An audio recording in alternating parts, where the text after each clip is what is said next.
Swinging a high drive into center field. Hits at the wall. It is gone! Casas does it again. It's gone! It's into the bullpen! This game is tied! This game is tied! He swings and rips one to center field. It's high, it's deep, it's back, it's gone! Sale winds, he fires. Swing and a miss, strike three, it's over! The Red Sox have won the World Championship! Hey, howdy, hey, welcome everyone back to Play Tessie. This is episode 109. If you're listening on drop day, it is August 6th. This is the official podcast of switching roles when you're out partying. That's why you hear me, producer Joe Braverman, in for Gordo, who's still celebrating his bachelor weekend out in Texas. I am here with Sammy. I am here with the Dr. Pat. Before we get into this episode, make sure you subscribe everywhere, and I mean it, everywhere. If you're listening to us on Spotify, Apple, the Odyssey app, hit that subscribe button, rate us 5 stars, give us a great review. Got to boost that engagement. If you're watching us on YouTube, make sure you subscribe to the WEEI channel and check out the WEEI playlist that we have. It's the Play Tessie playlist because we are the official Red Sox podcast of WEEI. As I said, here with Sammy, here with Pat, producer Joe in the Gordo spot, and we got to talk about the impending return of one of the biggest names out there for the Red Sox, and that is Triston Casas. He began his rehab assignment this weekend, and he played in both the Saturday and the Sunday games for the Woo-Sox. He started at DH on Saturday, and he went 2 for 4. He had a 2 RBI double. That was 2 of 3 RBIs that he had on the day. He also walked and struck out. Sunday, as we record, he started at first base. He went 1 for 3 with another double, but he also struck out twice. Now, Sammy, you were at Worcester for that Saturday game, so you got a great perspective on how Casas looked. Give me your report. What did you think of how Casas looked, how he was hitting the ball? Are there some encouraging signs? Yeah, with the context of at the time I was watching the game, I was under the impression that his comments about being in a ton of pain when he swings, I thought he was being serious. We found out later that he was kind of a little tongue-in-cheek with that, but we'll talk about that in a moment.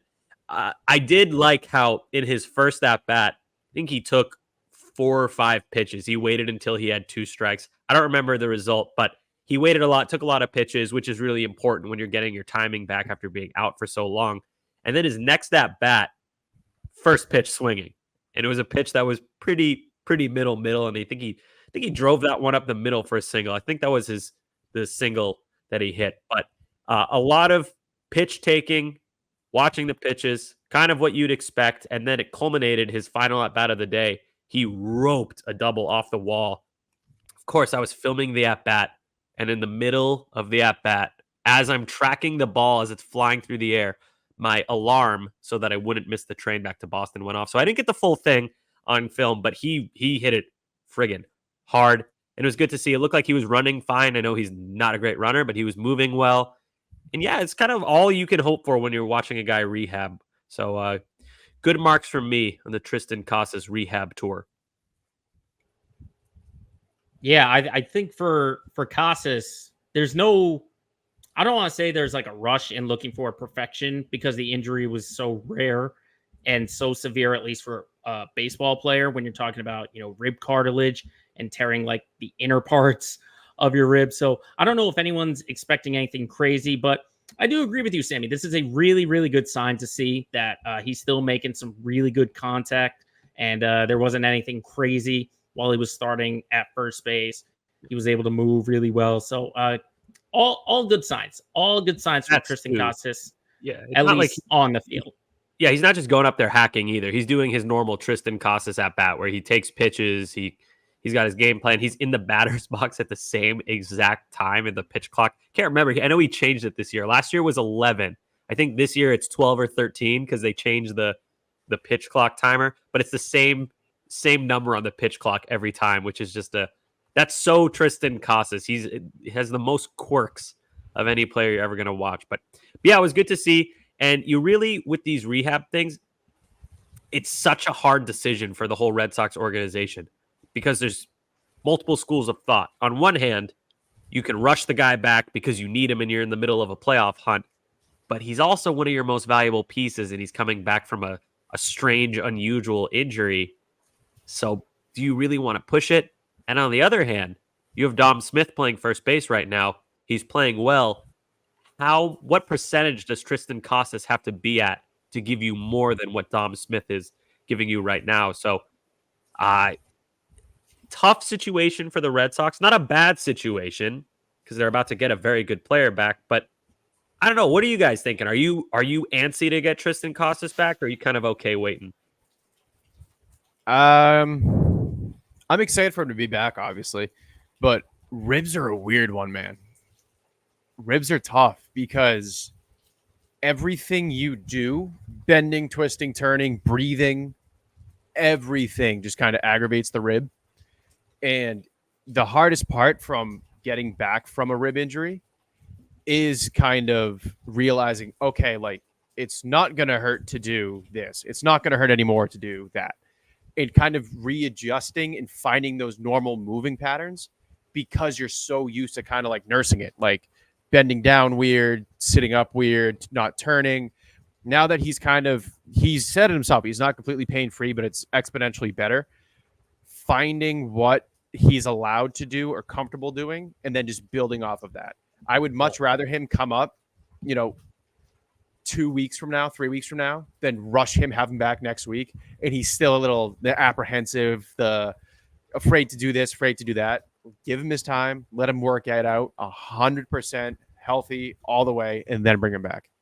I think the beauty for the Sox, the beauty for the Sox is that their lineup, as Sammy just said, they're not desperate for him. They don't need him. Dom Smith is doing very well defensively at first base, and your lineup is hitting. They're hitting really well even without Casas. So you already have a good lineup, and it's going to get even better whenever Casas is. But as you said, you got to take it nice and easy with him. This is, as you said, a risky injury when you're talking ribs. So I am on your same line, Pat. No need to rush Casas because your lineup is doing just fine without him. From personal experience, I've had a fractured rib before. The thing that I found toughest was sleeping. You can't move in your sleep, or else you're like in excruciating pain in the middle of the night, and all of a sudden now you're awake. It sucked. It was, I think, 2021. I had a really messed up rib, and it's just, you have to place your pillow strategically on your side so that you're not putting too much pressure if you do roll over, and then if you go back to that same side, it hurts. So, Pat, question for you: what do you do for a messed up rib? And we should preface this, if you're new to the show, Pat's our resident doctor. Official now, and an official doctor now. Yeah, officially. Yep. So what do you do for a rib? Is that kind of like a toe where you just let it heal, or is there something you could do for it? Yeah, rib is kind of like a toe. There's a lot of stuff. A lot of the treatment of a rib and a lot of like the rehab is avoiding the provocative stuff. So a lot of it's education. So if sleeping on your right side hurts because you broke your right rib, sleep on the left, position yourself. The other thing too that a lot of people don't think of when you think rib, you have so many muscles on your trunk, the front of your body, that go right over the rib, right under the rib. There's a lot of like tensive force on your ribs at all times. The big thing with ribs that nobody thinks of in terms of Casas is running. The deep breathing, the ribs going in and out, in and out. That's so painful if that's really flared up. So even though, he's doing pick drills, he's doing some infield, he's doing this, he's doing that, those are a little bit provocative. The deep breathing from running bases, never mind if he has to lay out for a ball. Like, these are the things that really take time to kind of fine tune, think it's okay. Okay, I feel good. I can do this. They're reassuring. But yeah, a lot of it is just really managing the pain. It's hard. So I have a follow-up. You kind of answered it. I was going to say, we saw Casas got injured. We think he got injured on the swing. No, that's not 100% confirmed. That's when it really started getting painful. So I think it's safe to assume that the swing is what hurt him. You just said that running is something that I would assume you can't injure your ribs with running, but it hurts. And then obviously diving on it, you could injure a lot of stuff. We saw that with Story earlier in the year. What other things does he have to look out for? Not that might hurt, because I feel like everything hurts when you have an injured rib, but what could, cause the injury to get worse, I should say, aside from swinging? Yeah. I mean, he's far enough removed where he's probably in a pretty good spot. Swinging is a really, really big one because all of that trunk rotation, all those muscles contract to make your trunk turn. And that's what happened on his swing. When the pressure is so big from all of those muscles firing, in his case, and who knows, maybe he was predisposed, maybe he had a bruised rib, whatever. But when those tensile forces from the muscles just firing so hard, it's more than the bone can take. And that's how you get those stress fractures, the cartilage tear. Like, that's how you get those things. So I think pacing his swing, which he's far out now where I think he's okay. But if he were to just go in way too early and really just unload on swings, that's going to make it way worse. So, okay. So the swings sounds like you think are the most damning, most dangerous part of baseball from aside from like getting drilled by a 102-mile-an-hour fastball or something crazy like that. Yeah. Do you think that the Red Sox medical staff is going to suggest to Cora and company to DH Casas to avoid those plays where he's diving or just extra movement? Or is it just going to be like, all right, you're back. Go to first base. That's your spot. Yeah, I don't know, because he's going to be it's got to be coming on 10 weeks, 12 weeks since he got hurt. A little more. Yeah. What was that? The Pirates series? When was the Pirates? Let me double check. If you listen to him specifically, when he talked to Bradfo, he said when he was at Fenway, he was saying just taking it one day at a time. Hopefully it adds up to getting to 100. And it was literally 100 days. So we're looking at maybe 108 days if you want to do that in numbers in terms of weeks. April 21st. April 21st was the game where he went down. Yeah, so he's 12 and a half weeks out. So he's now at a point where whatever was injured is likely fully healed. Like, that's beyond the time of repair. Cartilage is a weird one because it doesn't have great blood flow. It's not great at healing itself, so it takes a long time. But I think they're going to be smart with him. I think they're going to let him kind of find his limits, see what feels good, see what doesn't. If he can play the field fine, he can go down, pick it, he can get down for grounders, he can turn and flip, he can swing. He'll come back 100% full go. Maybe he has off days, sore after a little bit, but I don't think they're going to bring him up just a DH. I think they're going to do a 100% full rehab. He is reared, ready to go, fully healthy. He comes up, he's playing first base. That's what I think they're going to do with him. Got it. Stupid cartilage. Get better at healing. Cartilage. What? Okay. People are going to hate me for this. Sammy, isn't it so glad we have a doctor? We are so lucky. How many podcasts out there for the Red Sox can have a doctor that can break it down just like that? Well, hold up. I want to make Pat give us a terrible situation. I have to ask, just because if I don't ask, I'm going to be thinking about this. What is the absolute worst case scenario with this comeback? The absolute worst. As it relates to the rib, but not like he tears his ACL and it's a completely different injury. I mean, I think worst case scenario is he re-tears it. Okay. So just be another stress fracture in the bone or a tear in the cartilage, whatever he ended up, if he does it again. Because if it's, again, I mean, he's 12 and a half weeks out. Whatever was injured, torn, broken, whatever, that's plenty of time for that to heal up. If for some reason that is not fully healed and he dives, he swings too hard, pulls something, falls on whatever, and he re-tears it, he's done for the year.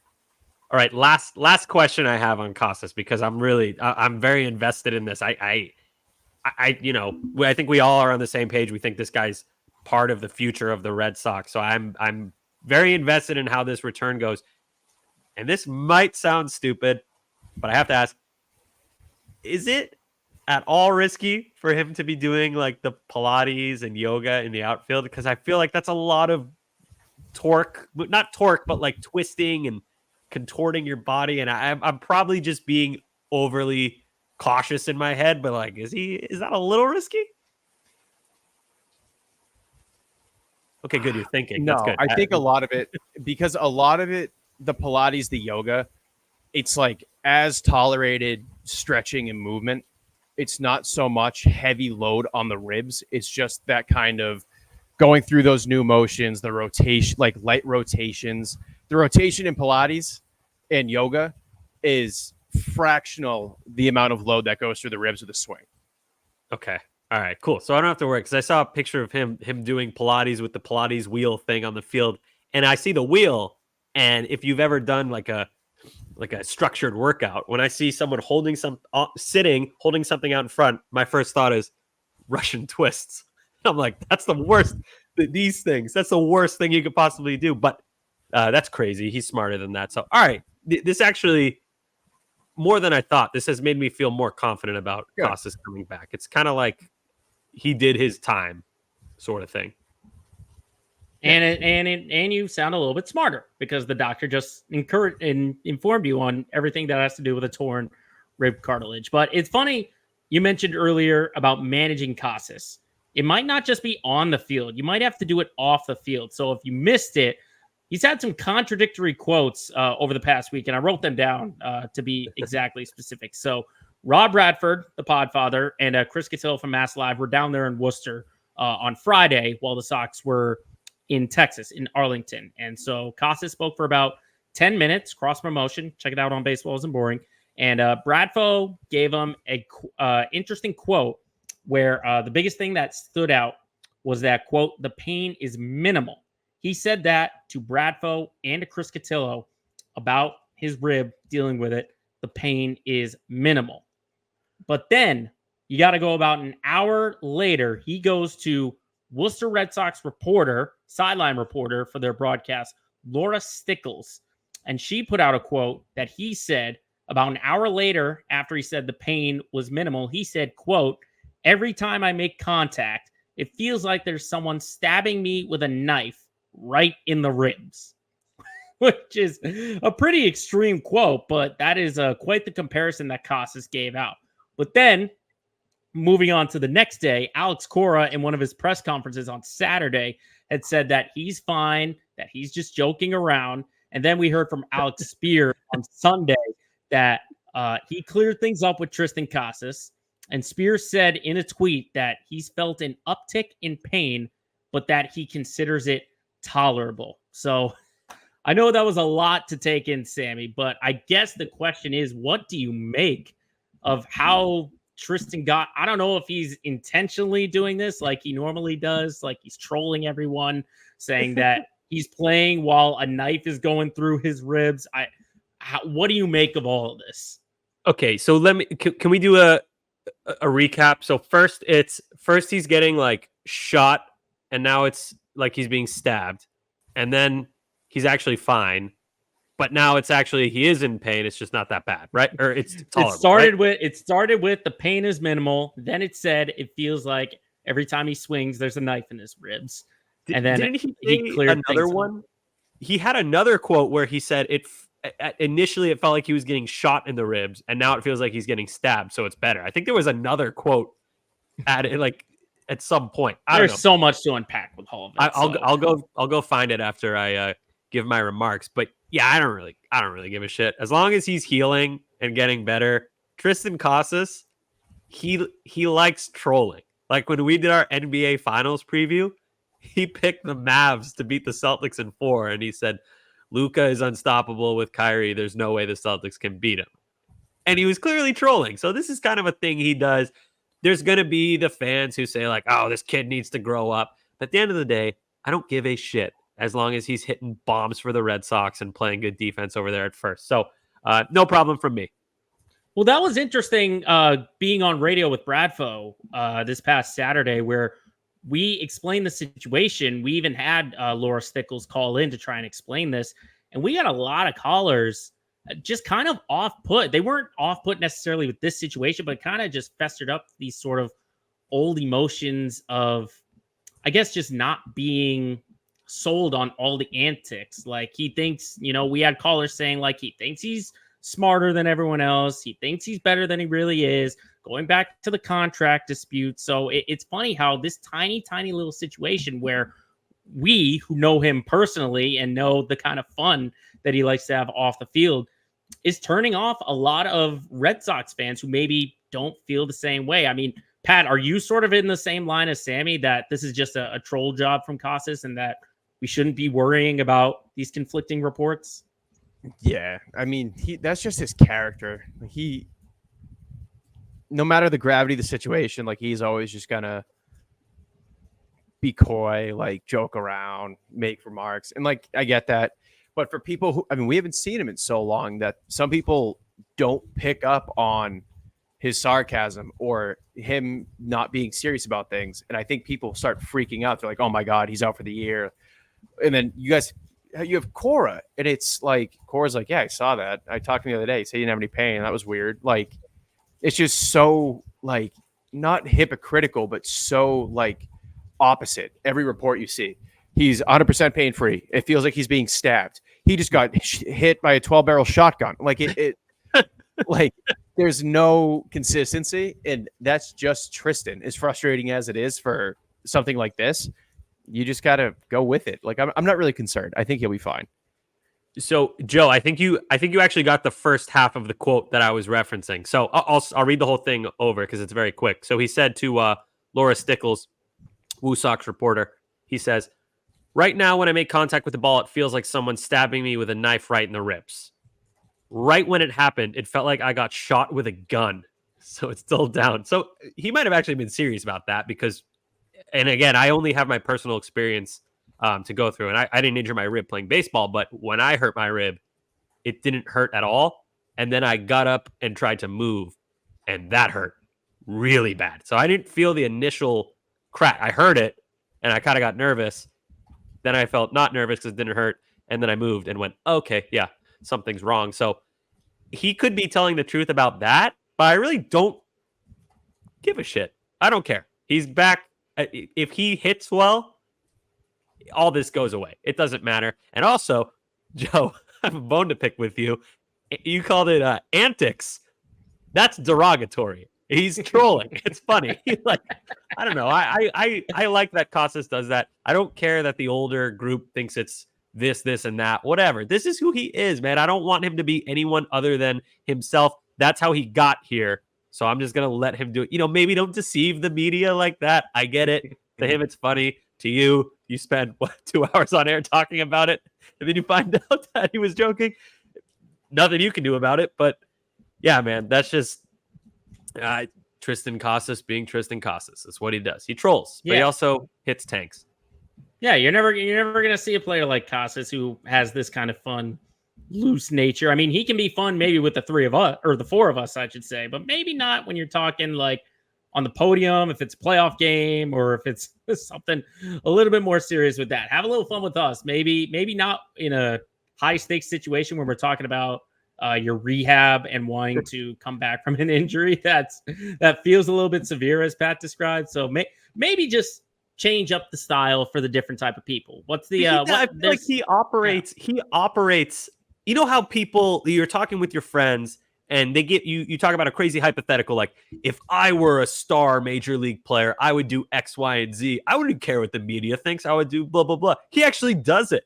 He doesn't care. Like, we were talking about it on the field one time. I was talking about how, like, when he trolls, you're gonna get the comments like, "Does this guy want to be here?" And he thinks it's hilarious. He loves it here. So, yeah, I'm Team Casas all the way. I'm kind of biased because, like, the time that he's come up has been like, I don't know. He's just been like the face of this kind of not rebuild, retool. And in my head, he's always been middle of the lineup kind of guy. So, yeah, man, that's, like I said, Triston Casas being Triston Casas, I think is a lot better than a guy not being himself and pretending to be this buttoned up, I'm so perfect, holier than thou kind of guy. Casas is like, I like being a troll. It's funny. I'm an internet kid. And he plays good defense. He does play good defense. Good note, Sammy. Yeah, thank you. But all right, shall we move to Well, enough said? Yes. I want me to lead off. It kind of relates. Go for it. So I finally made it to Worcester to see a Woo-Sox game. took the T out there, commuter rail, super easy, drops you right near the ballpark, as I was told. And oh my God, Worcester has gotten a hell of a glow up. I can't believe it looked. So I used to go to Worcester Tornadoes games. I don't know if you guys ever went to a Tornadoes game. It was like a Can-Am league team. And as a kid, I used to go because you could get super up close to the players and the players would interact with you and toss you a ball. It looks like a completely different town. It looks really nice. And, you know, Worcester kind of has that Worcester reputation. I was blown away. It was my girlfriend's first time going there. She was like, this is Worcester? Huh. Looks much nicer than I've heard. So that was great. And then Polar Park itself, that was like really, really nice. AAA ballpark, that looked so clean. The outfield where they have the grass, you can get the Teddy ball game ticket is what it's called. And you sit on the grass. Good food, good beer, like really high marks for me. I was super impressed by it. I'm trying to think if there's anything I didn't like. I guess the lines to get the food were long, but that's good for the Woo-Sox. So highly recommend going to Worcester if you can. The trip was easy. Like I said, you just hop on the commuter rail, takes you right there and back. And they also had golf carts that they were calling shuttles, taking people to and from the train, which I thought was great. So Woo-Sox, great job by everyone involved there. I was super impressed, had an awesome time, and I will definitely be back for a second game. Love it. Yeah, I haven't Beautiful, made the trek out there beautiful. yet. Yeah, I've made the trek out there yet, but I've only heard good things. I have a much less happy enough said, not for the Red Sox, for a different pair of Sox. The White Sox, on the day of recording, have lost their 20th straight game. That's pretty bad. So then I got curious. I was like, I wonder what Pedro Gryffindor. Yeah. Pedro Griffol's record is as White Sox manager. With today's loss, Pedro Griffol is now officially 100 games under 500. Oh my God. He is 88 in 188. I want a list. I don't even know if there is one of managers who are 100 games under 500. That is insane. Insane. I don't care who's rostered. That is nuts. 100 games under as a manager. I'm trying to see like who has the worst winning percentage of every manager. If I can like find that anywhere. I got the best. The best is Bullet Rogan, who I have never heard of. That's I don't know if I feel like how do you even take that in? If you're Pedro Griffol, we didn't even know how to pronounce the guy's name. If you're Griffol, if you're Gryffindor, do you say I'm a bad manager, I stink at this, or do you say like, what the hell am I supposed to do? Look at this team of goofballs, like they're all. That's just such a bad situation, and if they do fire him, who the hell wants that job? You're going into a wildly. Not only is the team bad, but it's a notoriously dysfunctional franchise that used to be great, and now it stinks. So, just depressing. I give a ton of respect and a ton of credit to White Sox fans because it looks like maybe they don't show up to the game itself, but I see a lot of White Sox fans on social media being like, this team is such a joke, like fire X, Y, and Z, get a new everything. Chris Getz is the manager. So yeah, dude, I just did the math, 31.8 win percentage. Who still like has a batting average with something like that? Like he's obviously not going to be back next year. I mean, that goes without saying, but most managers, I feel like historically, after his first season where they were 101 games under, right? Is that right? 101 games. They were 100 games under. They were 40. God. Jesus. 61 and 101. That's what they were last year. Most years, most teams, that's your only season. You're gone. You're fired. See you later. But like, why would you? Okay, and this is going to sound insane. What would be the reasoning to fire him aside from the losses? Because you could say, yeah, look at our record. It's awful. This is one of the worst seasons in MLB history. But what manager would salvage anything from that roster? That the White Sox, not only do they suck, they got rid of a bunch of pieces as well. Like they suck out loud. I don't know what you're supposed to do. I don't want to absolve Pedro Gryffindor of his blame, but like, he's not a magician. He can't just magically make these AAA players who are in the majors good. I don't know. It's a tough situation. I'm so glad I'm not a White Sox fan. That's bad. It's bad. There's a lot of really bad organizations in sports. The Arizona Coyotes, to name one, the Athletics, but even the Athletics had some good years even recently. But the White Sox, man, I think you'd be hard pressed to find a worse run organization than the White Sox. How do you take this in? If you're a White Sox fan, and not that we have, as Red Sox fans, have ever experienced anything remotely close to this, but if you hypothetically can put yourself in the shoes of a White Sox fan, how would you take this in? And how do you do you look to the future and say, look, we have a good but not great farm system? Like, do you even feel confident about the future at this point if you're a White Sox fan? No. And I think even like you said, we haven't had anything remotely close to this bad, but even in like down years, we had young players at the major league level, or we had one or two prospects at the very top of the farm, or worst come to worst, ownership would spend money. Like you knew it wasn't going to last forever. Chicago has none of that right now. Like Dolan or Reinsdorf isn't going to spend money. So that's out the window. The farm is incredibly mediocre. You have a couple like lower half top 100 guys who knows where they go. You have Crochet, who all but surely is dealt this offseason. You already traded Eloy. Luis Robert is likely getting traded. And then you have guys who just busted, like Andrew Vaughn busted. Gavin Sheets busted. Yeah. Like, well, Vaughn's okay. Vaughn's okay. Well, okay. Well, Vaughn is good, but you thought he's going to be great, kind of thing. Yeah. And then it's just like, it's crazy. And you have guys like Kopech and Moncada who are the headliners for this giant trade for the ace. And the trade goes through and both those guys suck. Like it's awful. Like I can't even imagine. You also have to worry about like you had Luis Robert this year, and he's got a pretty decent contract.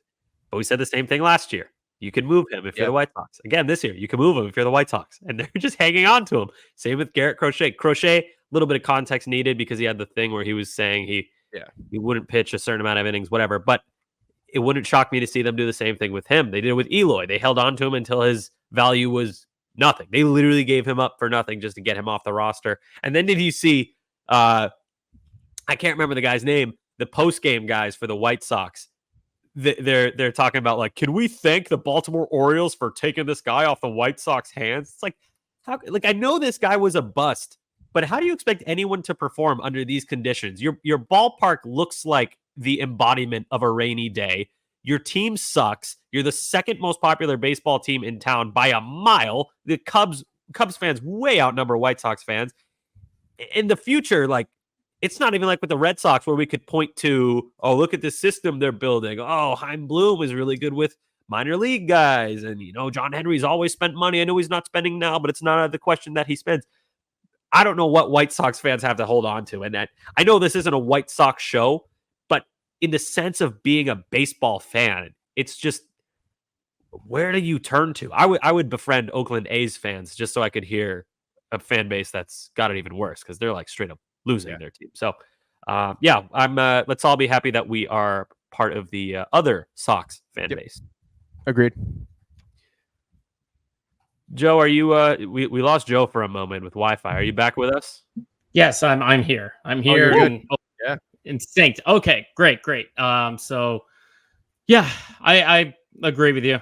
White Sox are a joke of a franchise, and they shouldn't be because they're kind of legendary. I would like to see maybe like the Marlins or something like that be worse, or not a team as legendary like that. But like a historically like that's like a historically pretty respectable.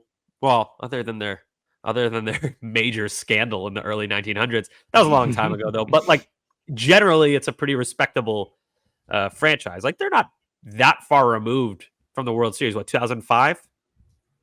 Okay, yeah, 30 team league. You're less than 20 years removed from your World Series. That's not That's not good, but it's not awful. You're not Cleveland. So I don't know, man. Well, go Red Sox, not White Sox.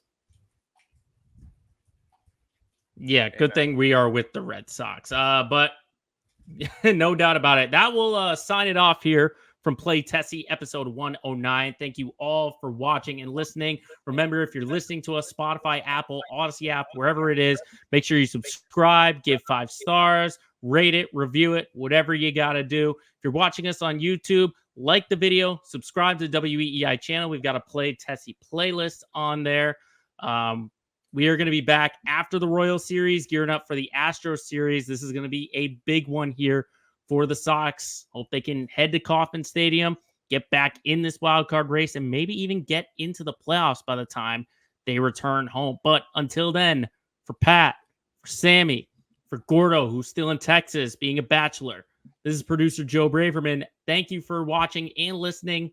We'll see you next time for episode 110 of Play Tessie. So long.